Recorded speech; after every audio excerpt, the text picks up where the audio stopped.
استضاف مكتب القائد العام للقوات المسلحة البطل العالمي العراقي في القفز المظلي فريد عبد الزهرة لتقديم الدعم الكامل له قبل إقامة فعاليته المرتقبة التي سيقوم بها خلال أعراس الانسحاب الأمريكي، وستستمر 48 ساعة من بغداد إلى البصرة.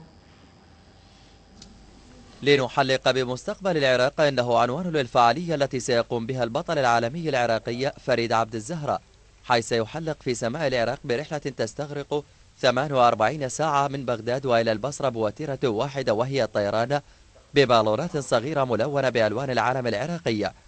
هذه الفعالية سبقها فعاليات عديدة قام بها الكابتن فريد في القفز المظلي خلال الأيام الماضية، وهذه المرة ستتزامن مع أعراس الانسحاب الأمريكي من البلاد خلال الشهر المقبل، وهي تعلن بذلك عن الحرية والفرحة في العراق الجديد وإرادة الشعب التي أوصلته لهذه المرحلة. هو مشروع لوحدة العراق وللسلام وللحب، وهو مهدى إلى أطفال العراق. المشروع هو تحليق طيران من بغداد إلى البصرة بدون توقف لمدة 48 ساعة بطريقة جديدة ومبتكرة، هي باستخدام بالونات الأعياد الميلاد الصغيرة ملونة بألوان العلم العراقي، وراح نكسر 4 أرقام قياسية لموسوعة جينيس. الكابتن فريد عبد الزهرة كان ضيفا في مكتب القائد العام للقوات المسلحة الذي قدم له كل الدعم اللازم لإقامة فعالياته وتوجيه الوزارات الأمنية وقيادة عمليات بغداد وطيران الجيش بتوفير المناخات والمستلزمات المطلوبة. وخلال اللقاء تم توقيع مذكرة اتفاق بين مكتب القائد العام والكابتن فريد لتنفيذ مشاريع عديدة، بعد أن تم اقتراح كثير من المشاريع التطويرية للطاقات الشبابية يمكن أن يساهم بها عبد الزهرة.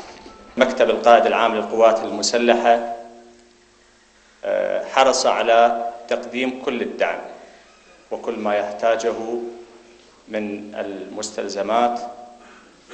دولة رئيس الوزراء القائد العام للقوات المسلحة وجه الوزارات الأمنية بأن تهيئ ما يطلب منها من مستلزمات ودعم لإقامة مثل هكذا مهرجانات وفعاليات عالمية في عراق المحبة والسلام.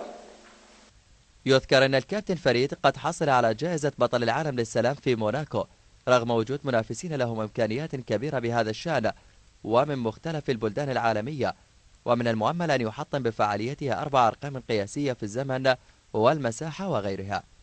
البطل العالمي بالقفز المظلي فريد عبد الزهرة سيحلق في سماء بغداد متوجها إلى البصرة خلال 48 ساعة في بالونات صغيرة ملونة بألوان العلم العراقية، معلنا من خلال هذه الفعالية التي ستحطم 4 أرقام قياسية عن الحرية التي حققتها إرادة الشعب العراقي، متزامنة مع انسحاب القوات الأمريكية خلال الأيام القادمة. ولعل عنوان هذه الفعالية لنحلق بمستقبل العراق يكون البداية للوحدة الوطنية الحقيقية والمضي نحو البناء والإعمار. من داخل مكتب القائد العام للقوات المسلحة كرار الدبياني، قناة آفاق.